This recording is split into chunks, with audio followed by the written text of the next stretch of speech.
السلام عليكم ورحمة الله وبركاته. اهلا بيكم. نبدأ الفيديو بتاعنا بالصلاة على النبي. اللهم صل وسلم وبارك على سيدنا محمد عدد خلقك ورضا نفسك وزينة عرشك ومداد كلماتك. دقايق يا جماعة بتفصلنا عن مباراة الاهلي والزمالك. الناس عمالة مباراة قمة ومباراة قطبين، كل الكلام ده ملوش اي عايزة. دي مباراة بين الاهلي والزمالك في الدوري العام، مباراة زي اي مباراة، بل بالعكس كولر عمال يجهز لمباراة مازيمبي، المباراة الأهم. فوز على الزمالك مهم، بس مش أهم من بطولة أفريقيا. مش معنى كده إن احنا بنقول نفرط في الماتش، لا، عشان عنوان الفيديو النهاردة الأهلي يتحدى الإصابات. كلكم شايفين كمية الإصابات اللي موجودة في النادي الأهلي، شناوي، معلول، بيرسيتاو، امام عاشور، مروان عطية، اليو ديانج، وعد كتير، وكلها عناصر اساسية من قوام الفريق الاساسي. تمام. في عز ما الاهلي عمال يتحدى الاصابات ويحارب، طبعا كلكم شفتوا تعيين الحكم، ومش هنتكلم فيه كتير لان الدنيا كلها اتكلمت في تعيين الحكم.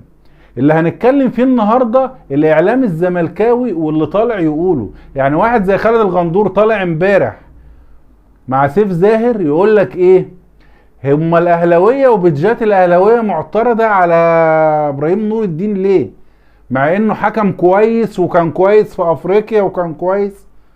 فبنصحح له معلومة يا كابتن خالد، ابراهيم نور الدين ما كانش في افريقيا، ابراهيم نور الدين بقاله سنة ما بيحكمش، وما كانش في افريقيا وما كانش في القائمة الافريقية اصلا.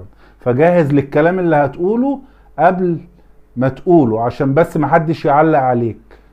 وبعد شوية يرجع يقول لك ايه، ما هو برضه بتجات الزمالك واعلام الزمالك معترضين على ابن. انت بتغني وترد على نفسك.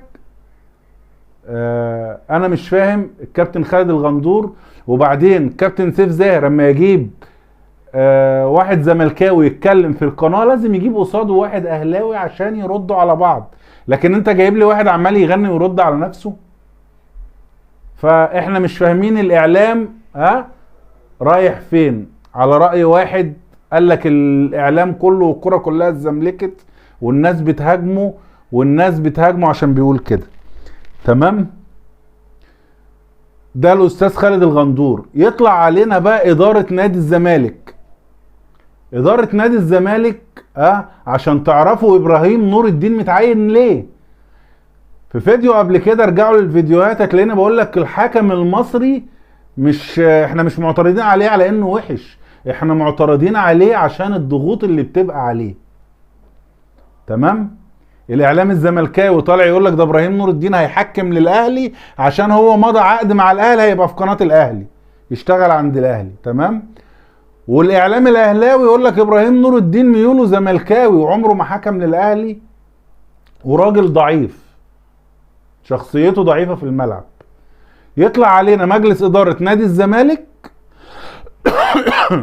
تطلع علينا مجلس ادارة نادي الزمالك تقول لك ايه، لو الزمالك اتعرض لظلم تحكيمي قدام الاهلي وتسبب في هزيمة الزمالك احنا هننسحب من بطولة الدوري العام ويبوظ الدوري ومش عايزين الدوري. يعني يبوظ الدوري وانسحابنا هيؤدي لبوظان الدوري والغاء الدوري. بصوا، ده كلام بقى ايه، مش جاي من اعلام، لا ده جاي من الادارة.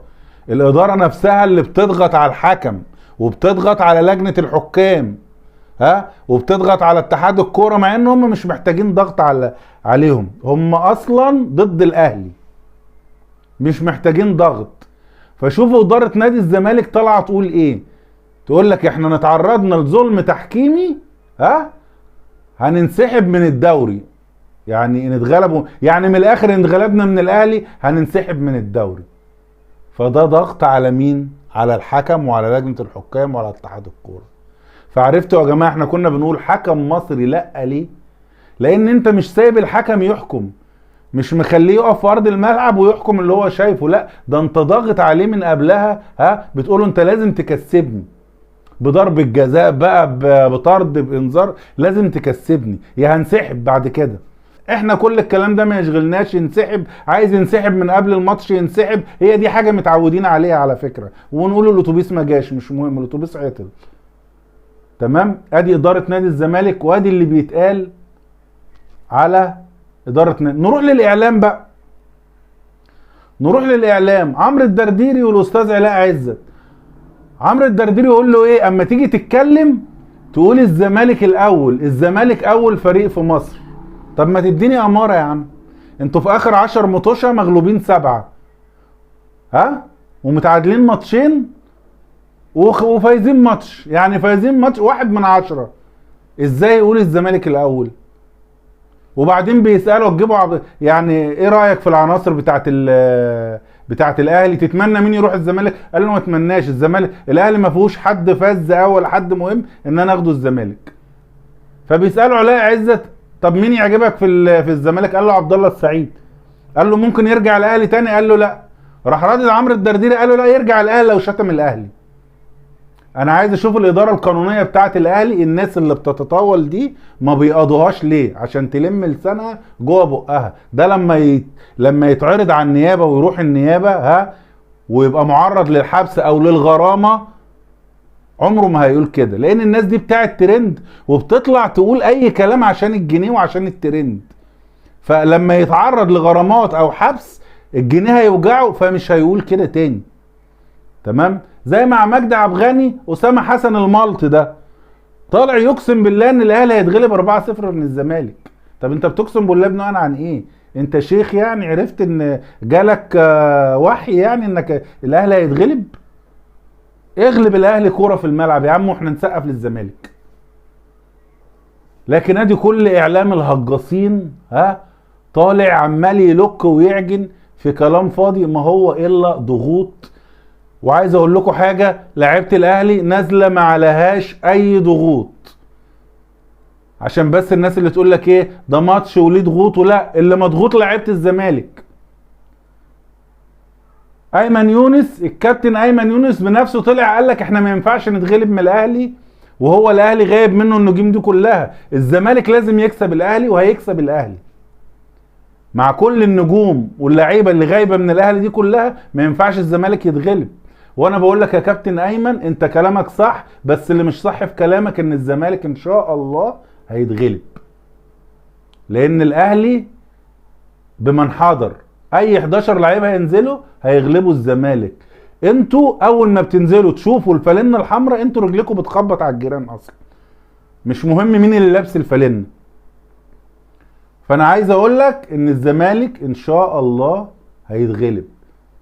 فالاهلي ما عليهوش ضغوط يا جماعه، الضغوط كلها على الزمالك واداره الزمالك ومدرب الزمالك، لان طبعا الراجل راجع التاريخ اللي فات، لان الزمالك بقاله يجي 10 سنين محطوط عليه من الاهلي ومش عارف يكسب الاهلي، يعني محطوط عليه. حتى السنتين اللي خد فيهم دوري الاحتواء اللي هم قعدوا يحتووا وادوا له دوري 2 دوري ورا بعض، ما غلبش الاهلي ولا مره رغم انه خد الدوري.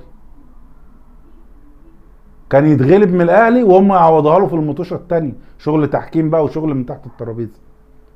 فهو ده اللي احنا بنقوله، الاهلي ان شاء الله ما عليهوش اي ضغوط، الاهلي رصيده يسمح. انا واحد من الناس ان الاهلي اتغلب من الزمالك هسقف له واقول له هارد لك، انت عملت ماتش وعملت بطوله وعملت وعندك لعيبه غايبه وعندك فرصيده يسمح له، وكولر رصيده يسمح له. راجل قابل الزمالك 4 مطوشه فاتوا، ال4 مطوشه داس على وش الزمالك، واللي جايه ال5 ان شاء الله. فعندنا الرصيد يسمح. انتوا بقى لقد نفذ رصيدكم.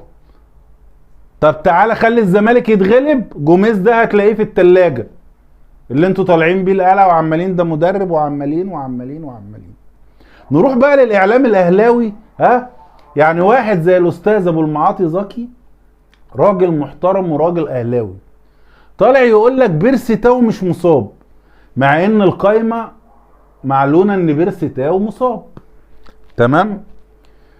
في لعيبه يا جماعه منهم بيرسي تاو ومنهم مروان عطيه كان ممكن يشاركوا في الماتش، بس زي ما قلت لكم في اول الفيديو الاهلي مش باصص لماتش الزمالك 100%. ايوه هو نازل يلعب ماتش في الدوري وماتش مهم هيفرق معاه في الترتيب، بس الاهم بطولة افريقيا. يعني ان كان بيرسي تاو ممكن يلعب فممكن يلعب مازيمبي افضل، مروان عطية ان كان ممكن يلعب فيلعب مازيمبي افضل. ده تفكير مارسيل كولر. ليه؟ عشان البطولة الافريقية هي رقم واحد، الدوري لسه طويل ولسه الشغل فيه شغال، لكن هناك ماتش يأثر عليك يوقعك على طول. فهمتوا يا جماعة؟ فالاستاذ ابو المعاطي الزكي يقول لك بيرسي تاو بيتدلع، بيرسي تاو اصله ما قبضش بقاله شهر. فالكلمة دي عيب يا استاذ ابو المعاطي، لان الاهلي ما بيأخرش جنيه لاي لاعب. تمام؟ في عز ما كان مفيش دولار في البلد الاهلي ما كانش بيأخر جنيه لاي لاعب. فكلمة زي دي ما تطلعش من واحد اهلاوي زيك. نسيب ايه بقى للهجاصين اللي بيطلعوا يهروا على الفاضي وعلى المليان وهم مش فاهمين حاجة. تمام؟ فيا استاذ ابو المعاطي، بيرسي تاو حتى لو مش مصاب هيبقى مارسيل كولر شايف انه يرتاح ومدخره لماتش مازيمبي. تمام؟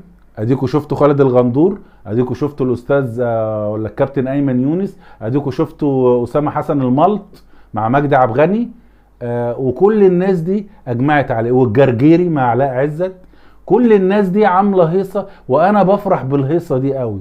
طيب حد طلع في وسط الهيصه دي قال ان شيكابالا مطرود من القايمه من ساعه ماتش فيوتشر واتغير وهو خارج عمال يبرطم؟ راح الراجل معلم عليه علامه اكس وخلاص بقى بره القايمه. حصل جنش. تمام؟ جنش برضو من ساعه ما فوت ماتش الزمالك وهو بره القايمه خالص. الناس خلاص علمت عليه وفهمت اللعبه.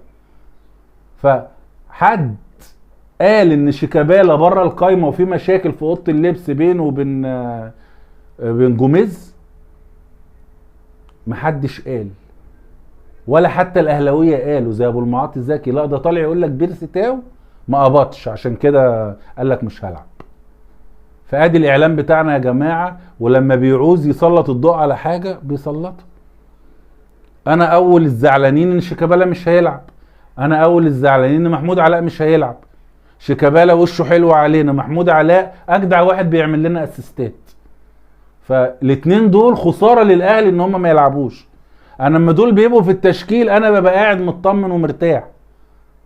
فكده احنا عندنا مشكله النهارده في تشكيل الزمالك ان شيكابالا مش موجود ومحمود علاء مش موجود.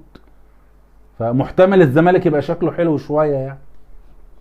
فادي القصه يا جماعه، ومش هنطول عليكم. وبعد اذنكم لايك وشير، واللي ما اشتركش في القناه يشترك ويفعل زر الجرس. نشوفكم بعد الماتش في لايف بعد الماتش، وان شاء الله نبارك للاهلي. سلام عليكم.